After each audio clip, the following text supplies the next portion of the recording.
Olha só, Abril Azul é o mês de conscientização sobre o autismo, né? Uma campanha da Organização das Nações Unidas, a ONU.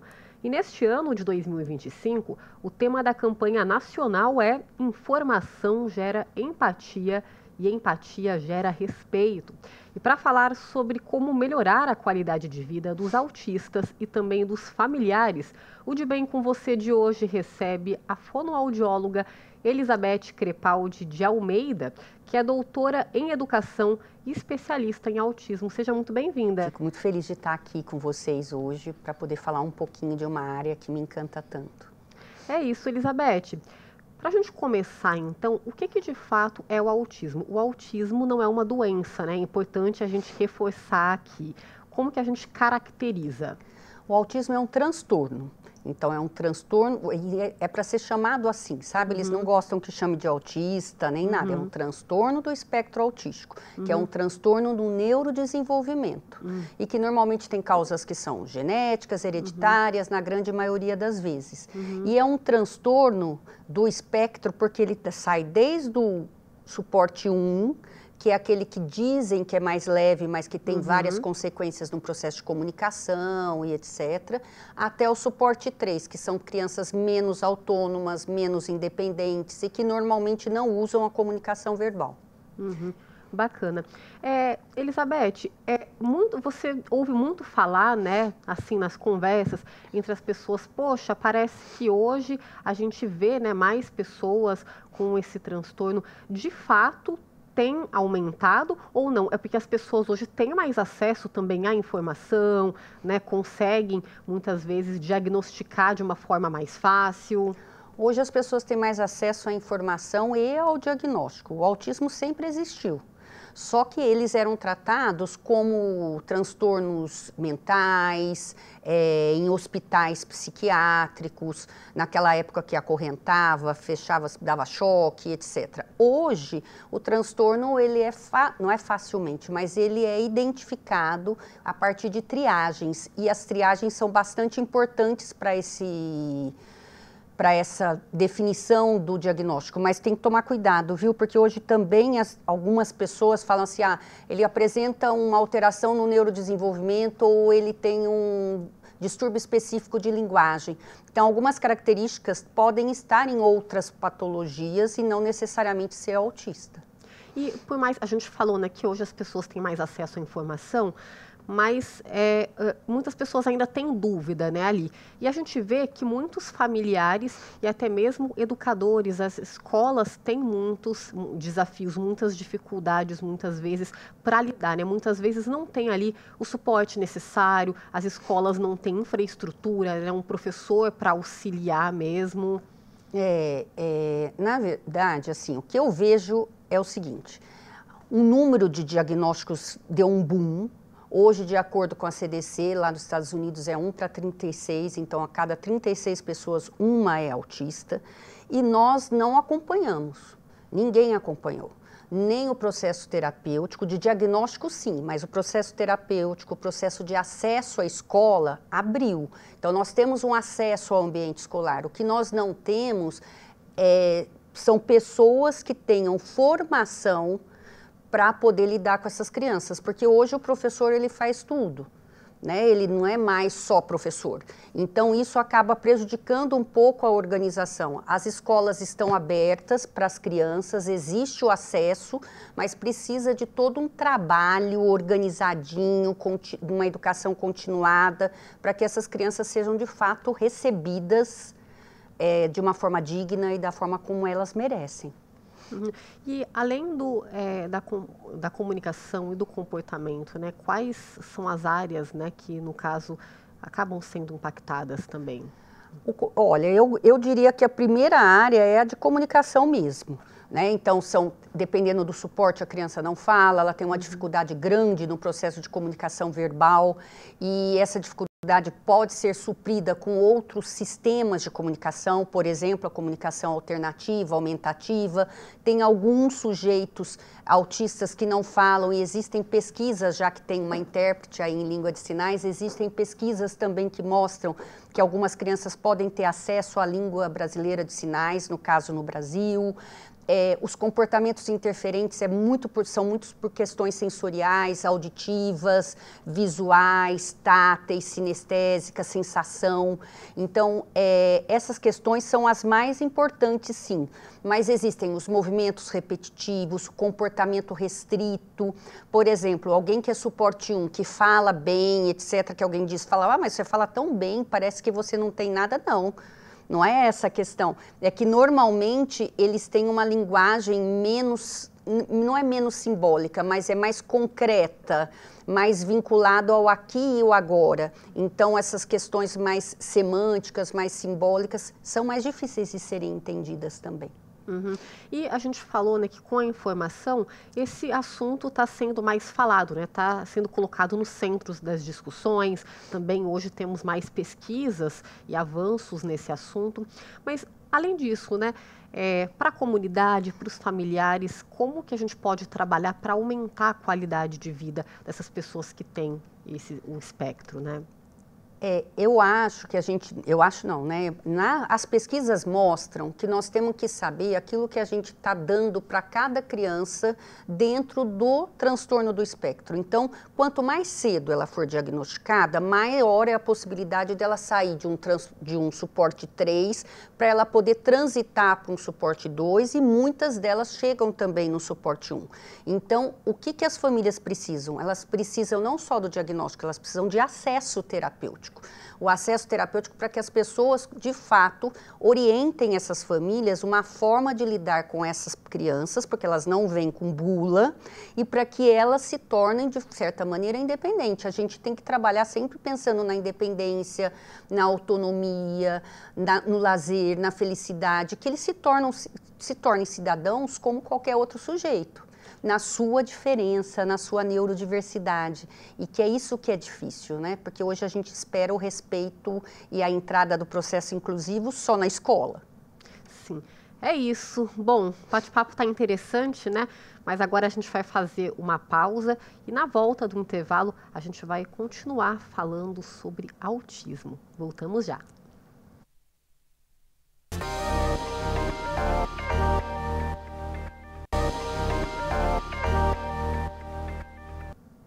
Estamos de volta com o De Bem com Você. Hoje estamos falando sobre autismo e o mercado de trabalho passou por uma série de transformações, né, gente? Hoje ele é mais tecnológico, automatizado e com todas essas alterações, empresas e marcas já perceberam que é preciso se humanizar e respeitar a diversidade, né? E não só na teoria, mas na prática. E para isso, claro, precisamos fortalecer a inclusão da pessoa com autismo no dia a dia do trabalho, né? Agora a gente vai conhecer um exemplo na prática, que é o Matheus, estagiário em comunicação.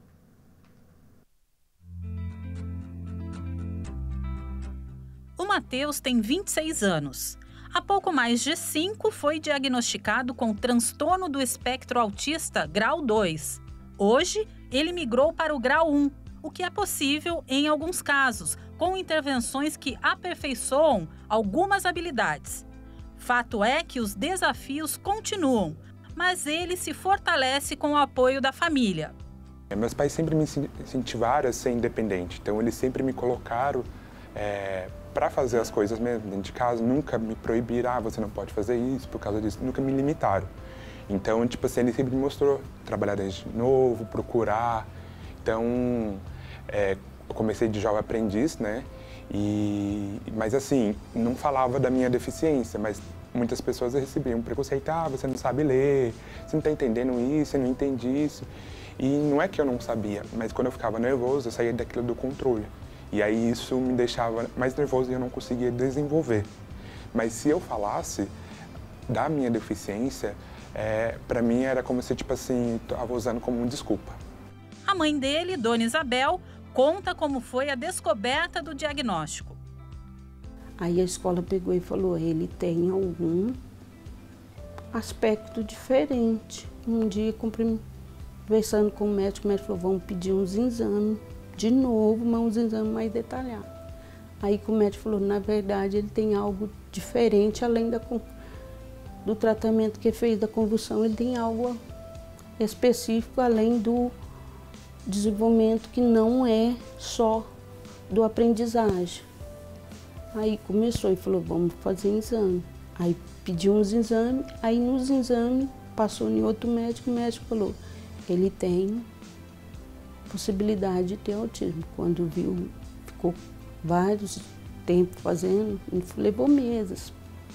Aí o médico chegou e falou, não, ele tem que entrar em tratamento porque ele tem que tomar uns remédios. O Matheus faz parte de um seleto grupo de apenas 15% de pessoas com autismo que estão inseridas no mercado de trabalho. A gente sabe que essa inclusão ainda é um desafio, mas é muito necessária. Hoje, eu poder estar no mercado de trabalho e falar sobre isso é muito importante, né? Porque muitas vezes as pessoas acham que nós que somos deficientes intelectual, a gente não tem capacidade, mas na verdade é a forma de como trabalhar isso. E hoje eu podendo ser um desses 15%, né, no Brasil, né, e assim, então isso faz uma diferença.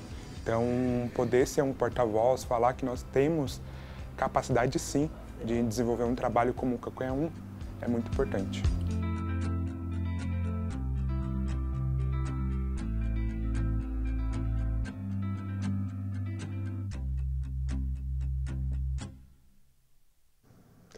Tá aí, então é muito importante, né, gente, ações de inclusão no mercado de trabalho. E o Matheus, que vocês viram aí na reportagem, é estagiário de comunicação aqui na Câmara Municipal, é nosso colega de trabalho. Matheus, muito obrigada, viu, por dividir a sua história aqui com a gente. Aí, né, Elizabeth, história bacana. A gente viu, ele falou que, a princípio, ele foi diagnosticado com autismo nível 2, grau 2, qual que é o termo exatamente? E aí eu te pergunto, é possível de fato, é comum a pessoa do grau 3 ir para o 2, do 2 ir para o 1? Explica pra gente. Tá, todo autista, ele tem 3 níveis de suporte. O suporte 3, que eles são menos autônomos, mais dependentes, normalmente, na grande maioria das vezes, não falam, tem dificuldade em atividades de vida diária, etc. E normalmente apresentam déficit intelectual associado, como comorbidade. O suporte 2, ele tem uma dificuldade de comunicação, ele acaba, algumas vezes fala, outras vezes não, e apresenta dificuldade do processo de aprendizagem dentro da escola, tanto é que na escola que viram que o Matheus pode ter tido alguma coisa, tal, e chegaram no processo diagnóstico. E o suporte 1 é um suporte que as pessoas também têm a dificuldade de linguagem, também têm comportamentos restritos, uma dificuldade de lidar com mudanças muito rápida, precisa da visibilidade, da previsibilidade para essas mudanças. Mas quando acontece o diagnóstico, é necessário um tratamento, um acesso ao tratamento. E esse tratamento normalmente é intensivo. Ou normalmente a mãe é a pessoa que batalha muito, que trabalha muito, tudo que escuta faz, e acaba fazendo a diferença dentro da vida dessa criança. E ele pode sim sair tanto do suporte 2, sem nenhum tipo de tratamento, e ir para o suporte 3, aumentar o nível de comportamento interferente, piorar o desenvolvimento da comunicação, aumentar o nível de comportamentos restritos, como ir para o suporte 1. Onde ele melhora o processo de comunicação, melhora a simbolização, melhora a organização de comportamentos restritos e tem uma melhor socialização. Então, isso acontece, depende do acesso ao tratamento. Nós tivemos um aumento do processo de diagnóstico, mas nós não temos acesso ao tratamento e o processo de inclusão escolar também está bastante excludente. Aí a gente até pode citar, né, Elizabeth, um recorte social, né, porque é preciso ali, como você falou, ter acesso aos tratamentos, ter um suporte, mas aí muitas pessoas, né, quem tem mais condição, é óbvio, é facilitado todo esse processo, e quem não tem, muitas vezes, né, a criança, o filho, esse ser humano acaba sendo prejudicado nesse sentido. Exatamente. Hoje, o autismo, na minha opinião, é um problema de saúde pública. Por que é um problema de saúde pública? Se já chegou nos Estados Unidos e em outros países que para cada 36, um é autista, só pode ser um problema de saúde pública. Então, o governo federal, estadual, municipal, precisa se organizar para que isso possa acontecer de uma forma eficiente. Só o diagnóstico fez esse boom, só que o acesso ainda é muito restrito. Uhum.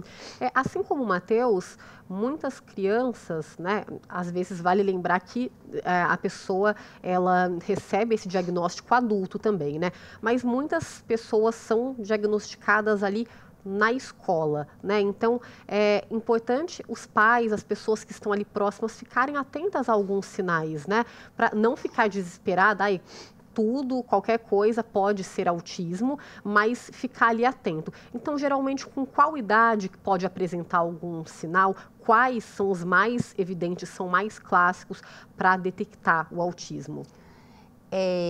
Quando a criança nasce, ela, principalmente a criança piquitica, assim, 1, 2, 3 meses de idade, é aquela que mama, independente de mamar no peito ou não, ela faz uma coisa que ela compartilha com a mãe um olhar, já começa a dar aquelas risadinhas sociais e etc, e compartilha mesmo. Ela está aqui, você está aqui, ela já tem esse contato olho a olho, já tem um compartilhamento com o outro. Normalmente, a criança que já vem dentro do espectro, ela não tem esse compartilhamento, mas tem alguns sinais que são clássicos, né? Não olhar para o outro, andar na ponta do pé, atraso no desenvolvimento da comunicação oral, não fala, são pessoas que andam muito, vão e voltam, vão e voltam, vão e voltam, mas tudo isso, você falou muito bem, assim, a gente tem que tomar cuidado para que o diagnóstico seja bem feito. Um sinal, meu filho anda na ponta do pé, por isso ele é autista? Não, você tem que procurar um diagnóstico com pessoas especializadas, o médico é um profissional especializado, mas a maioria do que chega ao diagnóstico tem um aporte de profissionais da área da saúde não médicos, que é o psicólogo, o fonoaudiólogo, o terapeuta ocupacional, os testes neuropsicológicos, tudo isso dá suporte para que o médico chegue de fato ao diagnóstico, porque exames que cravam e falam assim, você está dentro do transtorno do espectro autístico, ainda precisa de muita pesquisa para chegar nisso. Sim, a gente precisa falar sobre o assunto, né? Porque, infelizmente, ainda há muito preconceito. O Matheus falava para a gente, né, antes de gravar a reportagem, que ele sofreu, né, muito preconceito, porque quando ele falou que ele era autista, ele falou que as pessoas, às vezes, olhavam, assim, com uma forma, é uma desculpa porque você não consegue fazer as coisas, né? A gente tem de desmistificar isso também, e o respeito em primeiro lugar, né, Elizabeth, com todo mundo, e aí, nesse caso, a gente tem de ter ainda mais empatia. Exatamente, tem que ter muita empatia, tem que ser muito compassivo, porque eles têm muita dificuldade, você está num local que tem muito barulho, eles ficam incomodados, um local que tem muita luz, eles ficam incomodados, um local que tem barulho, luz e outras coisas também incomoda. Então, e eles acabam tentando suportar tudo isso. Então, a hora que ele, por exemplo, ele coloca na reportagem, olha, as pessoas ficavam assim, você não sabe ler, discriminando a pessoa dele, ele diz, não, eu sei ler. Só que quando as pessoas começam a fazer esse tipo de bullying, você se retrai socialmente cada vez mais, até porque esse é um dos aspectos do autismo. Você já tem dificuldade de se organizar socialmente, aí as pessoas, não, você não sabe ler, você não sabe fazer isso, você não sabe fazer aquilo, ou você diz que você está dentro do transtorno e por isso que você não faz, mas na verdade você não quer fazer. Então, assim, sabe uma coisa pejorativa, é preguiçoso, é esquisito, é o chato? E não é bem isso. A questão, o respeito, a convivência. E a gente entender que a convivência é fora da escola também, né? Porque botar a criança na escola e falar, agora você começa a conviver com os outros a partir do momento escolar, isso também é muito complicado, porque a convivência é aqui. É no shopping, é no campo de futebol, é em todos os lugares. É isso, né? Respeito e buscar informação também, né? Bom, a gente vai para mais uma pausa, a última de hoje, mas fiquem com a gente porque o De Bem volta já já.